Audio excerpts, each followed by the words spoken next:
हरि ओम। ईशा उपनिषद के चौथा श्लोक है। जब परमात्मा सर्वव्यापक हैं और जिसको सतत स्मरण करते हुए कर्म करना चाहिए और वो कैसे हैं, उनकी ताकत क्या है और कैसे ही हमको ही आशीर्वाद रूपे हैं, उसका स्वरूप को बताते ही जिज्ञासा पूरी होती है। अनेजदेकं मनसो जवीयो नैनं देवा आप्नुवन् पूर्वमर्षत् तद्धावतोऽन्यान्यतति तिष्ठत् तस्मिन्नपो मातरिश्वा दधाति। अनेजदेकं मनसो जवीयो नैनं देवाप्नुवन् पूर्वमर्षत् तद्धावतोऽन्यान्यति तिष्ठत् तस्मिन्नपो मातरिश्वा दधाति। तत्परमात्मा अनेज एकम, वो ही अचल है। अनेजत एकम, वो परमात्मा अचल हैं, कहाँ चलते नहीं हैं, परंतु क्यों? एकम मनसो जबीय,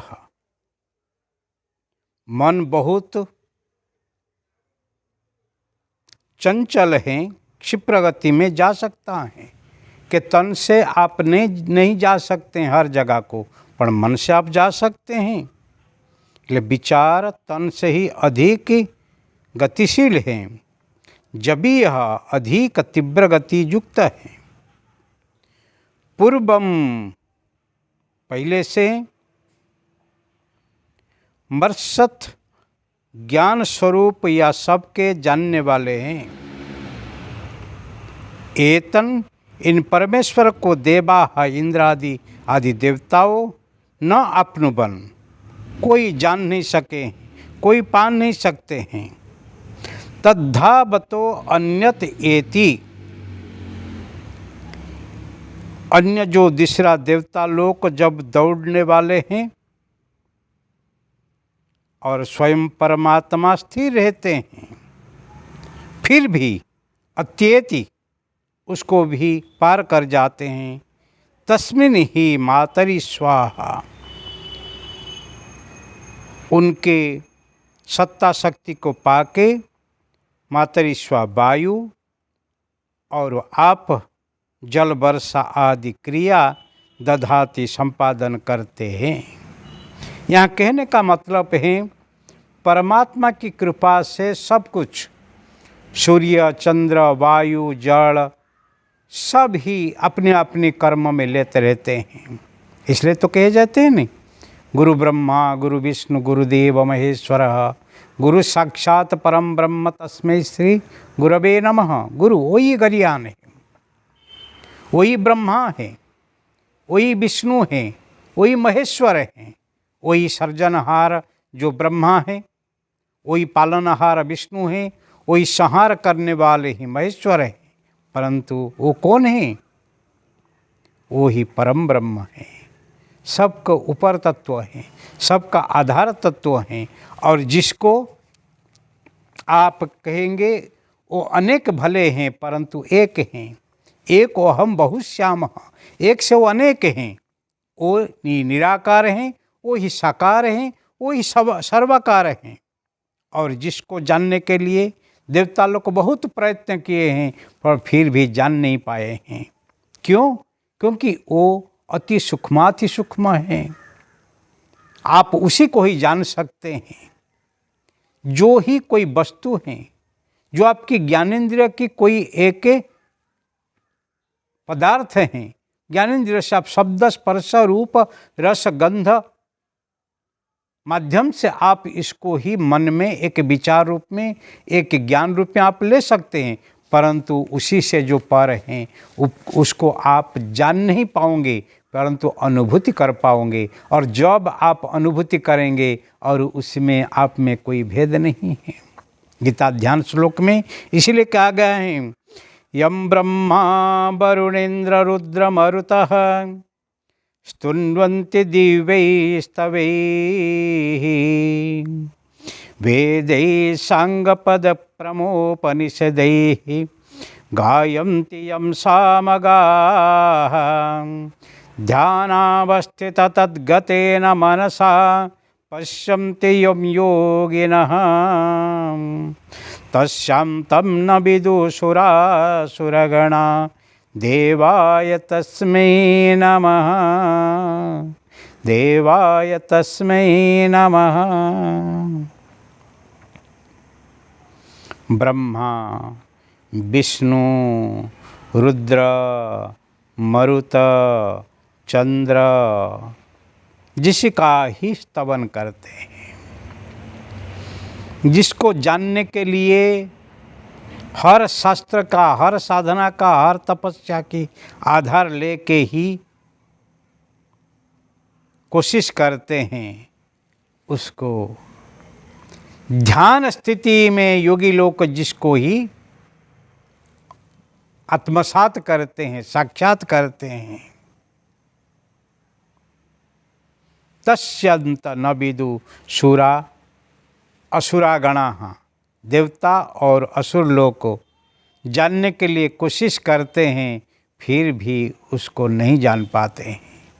और वही परम तत्व है। सूर असुर नहीं जानते हैं, परंतु मानव जो योगी हैं, ध्यानावस्थित तद्गतेन मनसा यम पश्यन्ति योगिनः, ध्यान स्थिति में जो पवित्र मन है, वो पवित्र मन माध्यम से जिसको ही परम तत्व को ही दर्शन करते हैं, साक्षात करते हैं, अनुभव करते हैं। कैसे? अहम ब्रह्मास्मि, आत्मा ब्रह्मैव नापरः, सर्वं खलुविदं ब्रह्म, सिया राममय सब जग जानी, करहूँ प्रणाम जोरी जुग पानी। वो स्थिति है। इसीलिए योगी होने से आपको ही मिलते हैं। तर्क वितर्क से, कि भोग से, कि लालच से, रोग से नहीं होता है। इसीलिए अनेज देखम, वो ही अचल है। मतलब क्या पंगु है क्या?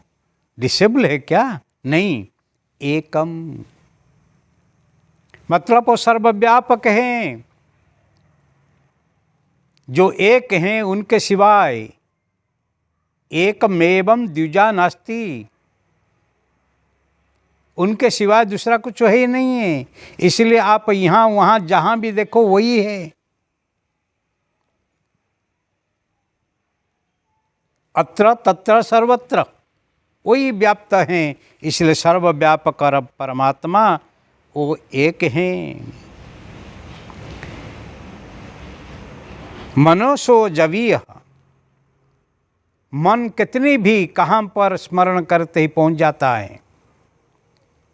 फिर मन से ही वो ही अधिक गतिशील हैं, क्योंकि वो वास्तव हैं। जो ही मन को ही जाने के लिए, विचार करने के लिए शक्ति दे रही हैं, और जिसकी सत्ता शक्ति स्फूर्ति ही से मन ही सशक्त है, वही परमात्मा है। एनम देवः अपनुबल पूर्वमर्शत। बहुत प्रयत्न किए हैं जानने के लिए, परंतु जान नहीं पाए हैं। तद्धावतो अन्यत इति तिष्ठति। वो दौड़ा दौड़ी करते हैं, सब आगे पीछे कर्म में लत रहते हैं, परंतु उसी को अतिक्रमण करके ही परम तत्व तो पहुँच जाते हैं, क्योंकि सर्वशक्तिमान हैं, सर्वव्यापक हैं। इसीलिए उनकी सत्ता ईश्वर इच्छा बलियसी दैव बलम एव बलम। दैव बल ही केवल ही बलवान हैं, इसीलिए उसी को ही स्वीकार करो। यस्मिन् आपः मातरिश्वा दधाति। और जिसी की शक्ति को लेकर प्रकृति के सब शक्ति ही सशक्त होते हैं और अपने कर्म में ही लिप्त होते हैं। और कठोपनिषद में उसी के ऊपर बहुत सुंदर बात भी नचिकेता को यमराज कहते हैं। जब हट करके वो ही उसको जानने के लिए कोशिश करता है, 3 वर दे दिए हैं। 3 दिन नचिकेता तुम मेरे द्वार पर यमलोक में आप रहे हैं, भूखा तरस्या रहे हैं, 3 वर में देता हूँ और जो मांगना मांग ले। नचिकेता पहला वर मांग लेता है, दूसरा वर मांग लेता है और तीसरे वर में वो मांगता है, हे परमात्मा आप मृत्युदेव हैं और मृत्यु लोक में जो ही मरते हैं और मरने के बाद वो जीव की गति क्या है, उनकी स्थिति क्या है, उनकी अवस्था क्या है, उनकी व्यवस्था क्या है, वो मुझे बताओ। फिर नचिकेता को ही सब यम को ही प्रार्थना करते हैं, पर अभी यमराज नचिकेता को प्रार्थना करते हैं। देवैरत्रापि विचिकित्सं पुरा नहीं सुविज्ञेय मणुरेश धर्मः। अन्यं वरं नचिकेतो वृणीष्व मामोपरिशोर्यति मां सृजैनम्। हे नचिकेता, इति आत्मसंबंधी अन्यत्र सूक्ष्म विषय है, अत्यंत सूक्ष्म है, इसका समझना सहज नहीं है। पहले देवता लोग को भी इस विषय को जानने के लिए बहुत कोशिश किए हैं, परंतु वो समझ नहीं पाए हैं। अतएव तुम दूसरा वर मांगो। मैं तुझे 3 वर दिया हूँ और वो वतन भी दिया हूँ और 2 वर तो दे चुका हूँ और तीसरी वर जो है उसको मुझे वापस दे दो और इसी आत्म संबंधी जो वर को मुझे लौटा दे के और कुछ मांगना ही मांग लो। पर नचिकेता तो बहुत हठीलो है। वो ते भगवान देवता लोग आपको पूछे हैं और आप ही उनको समझाए ना, मतलब आपको उसका ही उत्तर पता है और आपके जैसे ही व्यक्तित्व को छोड़ के मैं वो वर को वापस लेके फिर मैं देवता लोग नहीं समझ पाए हैं, परंतु मैं देवता नहीं हूँ, मैं मानव हूँ। सब मरने के बाद यहाँ आते हैं, पर जीता जगता मैं यहाँ आया हूँ। इसलिए आपको मैं जो पूछता हूँ आप मुझे समझाओ। देवता भोगी हैं, राक्षसो रोगी हैं, परंतु मैं तो योगी हूँ, इसलिए आप मुझे ही इनकार नहीं करो और मुझे वही बताओ। और भगवान उनको अधिकारी समझ के उनको बताए और जो बताए वो अति दुर्लभ है, उसको भी हम देखेंगे।